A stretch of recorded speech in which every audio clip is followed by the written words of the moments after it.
Coming up on Mountain News this morning, new charges are being added to the couple charged for the murder of Chloe Darnell. And state lawmakers are giving Kentuckians a heads up to what's on the agenda in the next legislative session.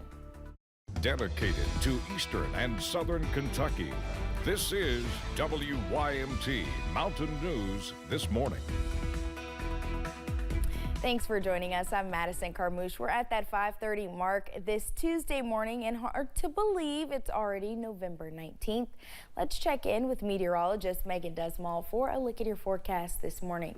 Now, Megan, I started the morning off talking about how I didn't need an umbrella, but you quickly told me I maybe did. Yes, unfortunately, we do have those rain chances this morning in Hazard. For right now, we're clear, but as we do continue through the next couple hours, that will not be the story. But let's take a look at those current temperatures first. While you don't need an umbrella, you might need a jacket if 50 degrees is a little bit on the chilly side for you, especially as you're heading towards Clintwood. 41. I know for me, this is great weather. I don't really need a jacket as I'm heading out this morning, so you might not need one either. But as we go into those highs this afternoon, you're definitely not going to need one, as we're looking at the mid-60s for your high today. 66 for Prestonsburg, Pikeville, Jackson, Hazard, and so on. There's a lot of cities sitting at that mark today. But let's watch that rain. If you're in Hazard, we're right there. We're not really there just quite yet, though. Staying dry as you're more on the eastern side of Hazard, and then the wetness is coming on that wet side as that rain is pushing through the area. And as you go through the next couple hours, if you want to download that WYMT First Alert weather app to see information such as the hour-by-hour forecast, we'll go ahead and do so. As you can see, we'll have rain most of this morning. It'll also alert you if you have any lightning nearby, so it's good to have on you as we're going through the next couple of hours. Madison? All right, Megan, thank you. A Whitley County couple charged in the death of a 4-year-old are now facing new charges. Adam Hayes and Brittany Slaughter are both accused of murder in the death of 4-year-old Chloe Darnell, who was discovered in a shallow grave last year. Both Hayes and Slaughter were indicted, but as WYMT's Phil Pendleton explains, more charges have been added and both were re-indicted. It was almost a year ago that Chloe Darnell's body was found in a shallow grave outside Corbin in Whitley County. Police testified in a November 27th hearing that the 4-year-old had suffered broken bones. And the ribs were found to have separation or fractures. Both Adam Hayes and Brittany Slaughter were indicted on murder and other charges. On Monday, they answered to additional charges in a superseding indictment. For Mr. Hayes was a charge of criminal abuse first degree and persistent felony offender. Slaughter is also charged with criminal abuse and failure to report a change to receive benefits. Prosecutors have filed a notice to seek the death penalty for Adam Hayes. This is one of just a number of child death cases in Whitley County, and they say dealing with these cases is never easy. It's hard, and there's several people in our office that have small children also. I have a son that's 2 years old, and when these cases come across our desk, that's the first place your mind goes. Both pleaded not guilty to all the charges, and attorneys say they hope to set a trial date early next year. So we're trying to keep this case moving and kind of get the ball rolling towards trial. Both suspects remain in the Whitley County Jail. In Whitley County, Phil Pendleton, WYMT Mountain News. Both Hayes and Slaughter will be back in court in January for a pretrial hearing. 2 people accused in the death of a child in a moped crash in southern Kentucky went back before a judge yesterday. A 10-year-old died in August when the moped she was a passenger on crashed on Interstate 75 in Whitley County. Danish Martin and Darius Wade were indicted on charges in connection with the girl's death. Wade was arraigned on murder, Martin on complicity to commit murder. Not guilty pleas were entered for both, and a pretrial conference was set for January 21st. Police in southern Kentucky arrested a man following a chase. It happened last week on Highway 92 in Williamsburg. Police say Charles Bryant was driving recklessly and refused to stop. Officers chased him onto Highway 25 before he crashed. He was then taken into custody. Bryant is now facing DUI and fleeing charges. We are learning more about what caused a deadly explosion in Louisville last week. The ATF says the explosion happened when a cooking vessel failed. Investigators believe this particular vessel did not vent properly, causing overpressurization that led to the explosion. Officials clarified that no one did anything intentional to cause it and that it was just an accident. Kentucky's 2025 legislative session is set to begin on Tuesday, January 7th. And while some lawmakers were in Frankfort yesterday for various committee hearings, others attended the Kentucky Chamber of Commerce annual legislative preview. Jessica Umbro is talking priorities this legislative session with some of the lawmakers there.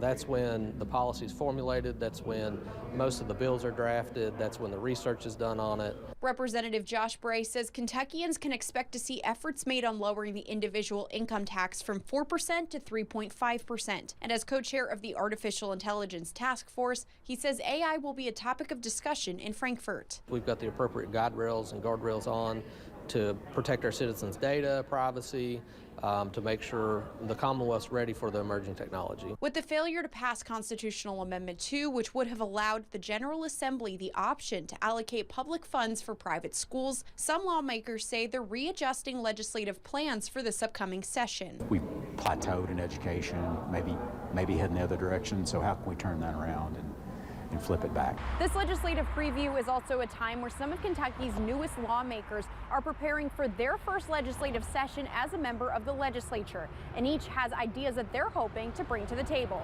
I've always approached things as nonpartisan. Representative-elect Ann Gay Donworth says her biggest area of focus is on early childhood education, but she is focused on learning the ropes of what it means to be a lawmaker in Kentucky. And I want to make sure that not only that I am doing the work that my constituents have elected me to do, but that they feel like I'm communicating that back with them. In Lexington, Jessica Umbro, WKYT. Kentucky House and Senate members will have from January 7th through mid-February to file legislation. The session will wrap up on Friday, March 28th. Yesterday, motions were heard in a case challenging Kentucky's abortion law. The ACLU filed the lawsuit earlier this month on behalf of a woman referred to as Mary Poe. A statement says she's making plans to get an abortion out of state because of Kentucky's ban. The only exception is to save the life of a mother. Yesterday in court, attorneys for the ACLU asked to expand this case into a class action lawsuit on behalf of all pregnant Kentuckians. The judge will make a decision about class action status on January 3rd. Today marks the second day of Crash Responder Safety Week. It is a week to remind Kentuckians to slow down and move over when they see anyone stopped on the side of the road.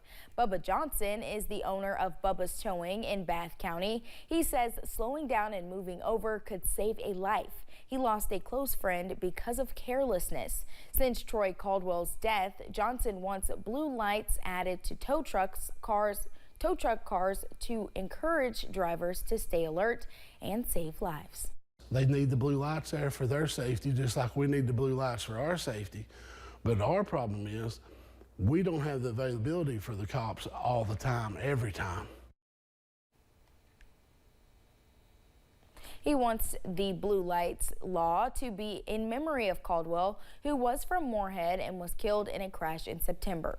Johnson says he has talked to representatives and has a lot of supporters behind him to get the law into place, including tow truck companies across the state.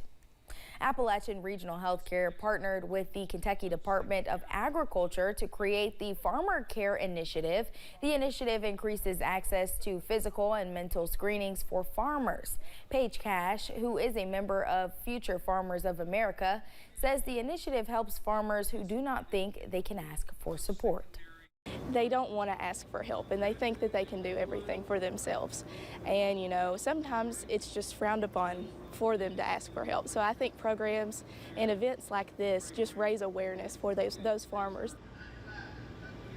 Cash also says the screenings could help small farmers sustain their operations.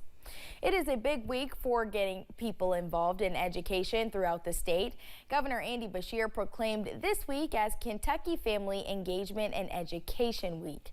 It highlights the importance of community and family partnerships to help improve education for kids so they can grow up and lead full and successful lives. It's why I'll continue to advocate for pay raises for all of our public school educators and continue to push for universal pre-K, which will do so much to ensure every child is kindergarten ready and is the single strongest thing that we can do to address the child care crisis we're facing right now and to get more people into our workforce.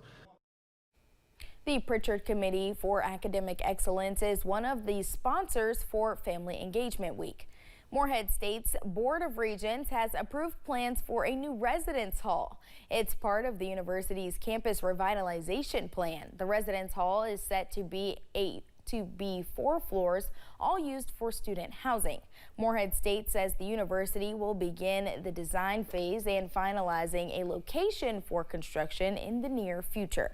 Construction is slated to start in late summer of next year and is expected to be completed by mid-fall of 2026. Morehead's board also approved a new Doctor of Engineering program. With the possibility of seeing our first flakes of the season later this week, many Kentuckians are stocking up on salt to keep the roads clear. State and county road crews can use different types of salt like rock salt or calcium chloride to keep roads clear in cold temperatures, but how the salt melts and prevents snow and ice is really based in chemistry. The chemicals in the rock salt has a chemical reaction. It will melt the snow.